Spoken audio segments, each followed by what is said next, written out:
자, 용산국제업무지구의 최초 지정은 2001년도로 거슬러 올라갈 수 있습니다. 2001년도 같은 경우에는 용산 정비창 부지가 일산으로 이전을 한다라는 계획이 발표되면서 국제업무지구로 지정을 했는데요.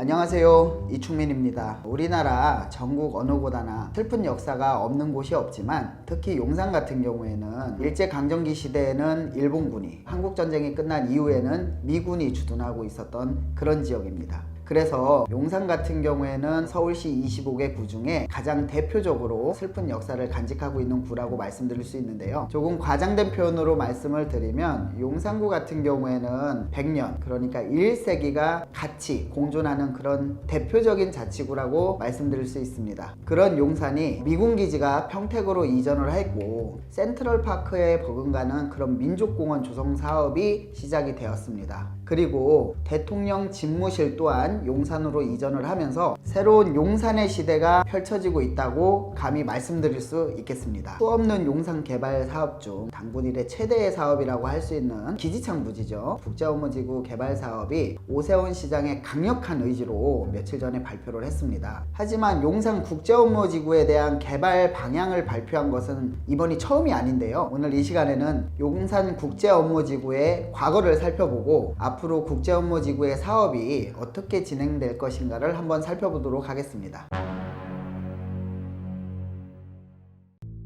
자, 용산 국제업무지구의 최초 지정은 2001년도로 거슬러 올라갈 수 있습니다. 2001년도 같은 경우에는 용산 정비창 부지가 일산으로 이전을 한다라는 계획이 발표되면서 국제업무지구로 지정을 했는데요. 하지만 2001년은 우리나라가 굉장히 고통의 시간이었던 1997년 IMF를 진행하면서 여러가지 여건상 개발을 진행할 수 있는 상황이 아니었는데요. 그렇기 때문에 지정만 해놓고 사업 진행은 전혀 시작을 하지 못했던 상황이었습니다.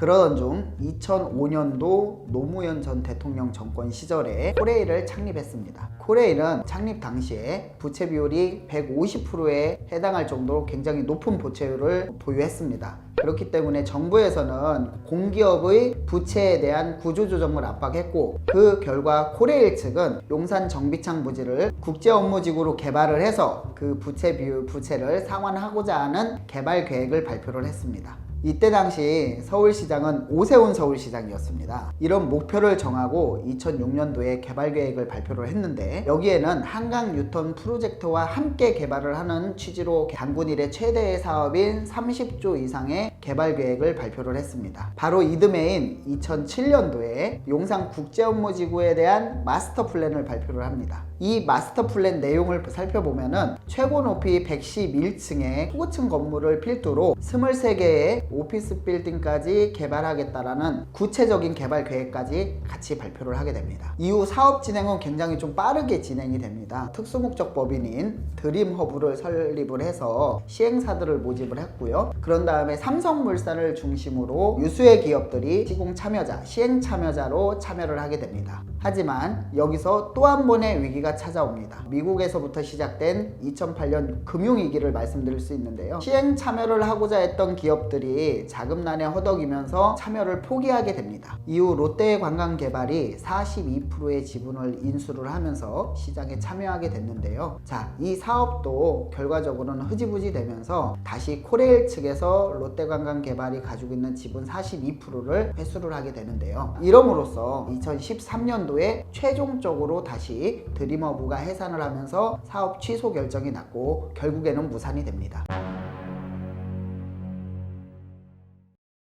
하지만 다 아시다시피 서울의 마지막 노린자 땅, 어떤 정치인도 이 땅을 포기하진 않겠죠. 그렇기 때문에 항상 계속해서 개발 계획이 나왔었습니다. 무상급식 이슈로 오세훈 서울시장이 서울시장 자리에서 내려오면서 박원순 서울시장이 되면서 박원순 전 서울시장은 이제 개발이라는 단어가 금기어가 됐었습니다. 개발이라는 단어 대신에 도시 재생이라는 단어가 이제 만들어졌는데요. 도시 재생에 대한 강력한 의지를 좀 피력했다라고 볼 수 있습니다. 그렇기 때문에 서울시의 많은 뉴타운 지역이나 재정비 촉진지구가 해제 절차를 밟으면서 이제 개발에 대한 기대는 좀 어렵다라고 많이들 예측을 했었습니다. 하지만 이렇게 재생을 외치던 박원순 전 서울시장도 용산만큼은 예외였습니다. 2015년도에 갑자기 용산국제업무지구를 여의도와 함께 통합개발을 하겠다라는 발표가 서울시에서 나왔습니다. 예상치 못한 발표에 많은 전문가들이 굉장히 놀라운 반응들이었습니다.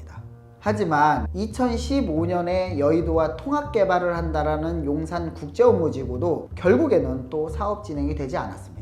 이후에 계속적으로 집값이 상승을 했죠. 문재인 대통령이 임기 중에 집값이 계속해서 상승을 했었는데 이제 정부에서는 집값이 올라가는 것이 주택 수요가 많아서 그런 거지 주택 공급은 충분하다, 부족하지 않다라는 것을 임기 5년 중에 3년까지는 굉장히 강조를 했었습니다. 하지만 나중에 임기 4년 차부터는 주택이 부족하다라는 현실을 인지하고 그때부터 공급 대책을 발표하기 시작을 했는데요. 이때 3기 신도시 발표와 함께 서울 시내의 주택 공급에 대해서도 발표를 했습니다. 이 중에서 가장 놀라운 공급 대책이 있었습니다. 바로 국제업무지구에 임대주택을 포함한 아파트를 8,000세대를 공급을 하겠다라는 이런 주택에 대한 공급 발표였는데요. 이 또한 정권이 바뀌면서 또 취소가 됐죠. 사업 진행이 못하고 취소가 됐습니다. 위에서 말씀드린 것처럼 용산국제업무지구를 두고 많은 계획과 그 계획이 무산되고 계획이 발표되고 무산되고를 반복을 했었습니다. 그 후 나온 계획이 얼마 전에 발표한 오세훈 서울시장의 용산국제업무지구에 대한 수직도시를 개발하겠다라는 그런 발표였습니다. 용산국제업무지구 개발 계획에 대해서는 저번 시간에 말씀드렸는데요. 그만큼 개발에 대한 의지가 강하다라는 확인을 할 수 있습니다. 지금까지 용산국제업무지구의 역사에 대해서 간단하게 살펴봤습니다. 물론 용산국제업무지구에 대해서 서울시장이 강력하게 개발 의지를 발표를 했지만 만만치 않은 난제들이 산적해 있는 것 같습니다. 자, 첫 번째는 정치의 연속성을 말씀드릴 수 있는데요. 제가 앞에서 설명드렸듯이 용산국제업무지구는 여러 정권에 따라서 계획이 좌지우지가 됐었습니다. 정권에 따라서 개발 계획이 나왔다가 또 다른 정권이 들어서면은 개발 계획이 취소가 되고 이런 것들을 계속해서 반복을 해온 모습을 볼 수 있는데요. 이렇기 때문에 그 정치의 연속성, 다음 정권이 어떻게 되느냐에 따라서 이 정치의 연속성이 굉장히 중요하다라고 말씀을 드릴 수 있습니다. 그리고 또 금융비용과 원자재 가격 상승을 들 수 있는데요. 금융비용과 원자재 가격 같은 경우에는 지금 계속적으로 상승을 하고 있습니다. 특히 재건축의 대장주인 반포주공 1단지 같은 경우에 시공 시작점에 조합과 시공사가 계약한 것이 2.6조였는데 지금 같은 경우에는 불과 1년밖에 안 됐는데 4조로 증액을 해달라고 1조 4천억의 증액의 요청이 있었습니다. 이 말씀을 드린 이유는 공사가 진행되는 중에도 계속적으로 원자재 가격이 상승되기 때문에 이 모든 것이 시행사의 부담으로 다가오고 있습니다. 그렇기 때문에 이 원자재 가격과 이제 금융비용의 상승은 시행사들의 사업 성패에 달려있다라고 말씀드릴 수 있습니다. 국제정세를 봐서도 외국 투자 유치가 굉장히 어려울 것이 뻔한 상황이고요. 어렵게 개발자를 찾는다라고 하더라도 시작부터 완공까지 굉장히 많은 어려움이 있을 거라고 생각하고 있습니다. 저는 용산의 아픈 역사를 뒤로하고 국제 업무가 무사히 완공이 돼 많은 나라들이 자랑하고 있는 그런 업무 시설에 버금가는 그 가치로 개발이 돼서 완공을 해가지고 우리나라의 위상이 널리 알려지는 것에 동의를 합니다. 하지만 앞에서 말씀드린 여러 가지 이슈로 인해 용산 국제 업무 개발 계획이 계획대로 진행될 수 있을지 한번 생각해 볼 필요가 있을 것 같습니다. 지금까지 용산 국제업무지구에 대한 역사와 개발에 대한 생각을 말씀드렸습니다. 구독자 여러분께 많은 도움이 되셨으면 좋겠습니다. 그럼 오늘 영상은 이것으로 마치겠습니다. 감사합니다.